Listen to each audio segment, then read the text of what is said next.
ಈಗ ಅವರು D K Shivakumar ಹೇಳ್ಬೇಕು ಇದಕ್ಕೆ ಉತ್ತರ. ನೀವೇನಾದರೂ ಏಕನಾಥ್ ಶಿಂದೆ ಆಗ್ತಿರೋ ಹೇಗೆ, ಅಜಿತ್ ಪವಾರ್ ಆಗ್ತಿರೋ ಹೇಗೆ ಅಂತ. ಯಾಕಂದರೆ ಅವ್ರ ನಡವಳಿಕೆ ಏನಾಗಿದೆ, ಕಾಂಗ್ರೆಸ್ಸಲ್ಲಿ ಸಿದ್ದರಾಮಯ್ಯ ಮತ್ತು ಡಿ ಕೆ ಶಿವಕುಮಾರ್ ನಡುವೆ ವಾರ್ ಡಿಕ್ಲೇರ್ ಆಗಿದೆ, ಇನ್ ಫೈಟಿಂಗ್. ಆದರೆ ಅವರು ಮಾತಾಡ್ತಾ ಇಲ್ಲ, ಅವ್ರ ಪರವಾಗಿ ಬೇರೆಯವರು ಮಾತಾಡ್ಲಿಕ್ಕೆ ಸ್ಟಾರ್ಟ್ ಮಾಡಿದ್ದಾರೆ. ಪ್ರಾಕ್ಸಿ ವಾರ್ ಅಂತಾರೆ ಇದಕ್ಕೆ, ಪ್ರಾಕ್ಸಿ ವಾರ್ ಸ್ಟಾರ್ಟ್ ಆಗಿದೆ.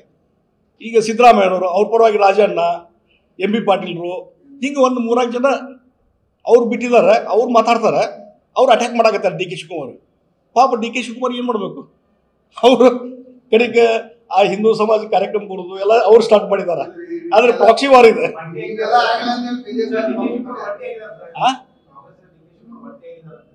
100% ಒಂಟಿಯಾಗಿದ್ದಾರೆ, 100% ಒಂಟಿಯಾಗಿದ್ದಾರೆ. ಏನಾಗಿದೆ, ಅವರೊಳಗೆ ಒಂದು ಅಂಡರ್ಸ್ಟ್ಯಾಂಡ್ ಆಗೇ ಇದೆ.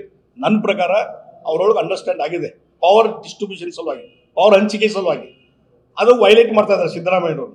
ಹೀಗಾಗಿ ಅದನ್ನ ನೇರವಾಗಿ ಹೇಳಕ್ಕೆ ಡಿ ಕೆ ಶಿವಕುಮಾರ್ ಆಗ್ತಾ ಇಲ್ಲ, ಬೇರೆ ಬೇರೆ ರೂಪದಲ್ಲಿ ಹೇಳ್ತಾ ಇದ್ದಾರೆ. ಇನ್ನು ಕಾಂಗ್ರೆಸ್ ಅವರು ನಿರ್ಧಾರ ತಗೋದು, ಕಾಂಗ್ರೆಸ್ ಹೈಕಮಾಂಡ್ ಇದ್ರ ಬಗ್ಗೆ ಅವರು ಅದಕ್ಕೆ ಸಾಕ್ಷಿ ಇದಾರಲ್ಲ ಅವರು, ಅದು ಅವ್ರಿಗೆ ಬಿಟ್ಟಿದ್ದ ವಿಚಾರ. ಆಗಿಲ್ಲ ಅಂದರೆ ಸ್ಫೋಟ್ ಆಗ್ತದೆ. ಇವತ್ತಿನ ನಾನು ಹಿಂದೂ ಹೇಳ್ಕೊತಿದ್ದೀನಿ, ಇವರ ಇನ್ ಫೈಟಿಂಗ್ನಿಂದ, ಈ ಪ್ರಾಕ್ಸಿ ವಾರ್ನಿಂದ ಇವತ್ತಿನ ನಾಳೆ ರಾಜ್ಯ ಸರ್ಕಾರ ಕೊಲ್ಯಾಪ್ಸ್ ಆಗ್ತದೆ. ನೋಡ್ರಿ, ಬಂದರೆ ರೇ ಅನ್ನುವಂಥ ಪ್ರಶ್ನೆಗೆ ಉತ್ತರ ಇಲ್ಲ ನನ್ನ ಕಡೆಯಿಂದ. ಬಂದಾಗ ಅದಕ್ಕೆ ಅವತ್ತ ರಿಯಾಕ್ಷನ್ ಕೊಡ್ತೇನೆ, ಅವ್ರ ನಿರ್ಧಾರ ಕೈಗೊಂಡ್ರೆ.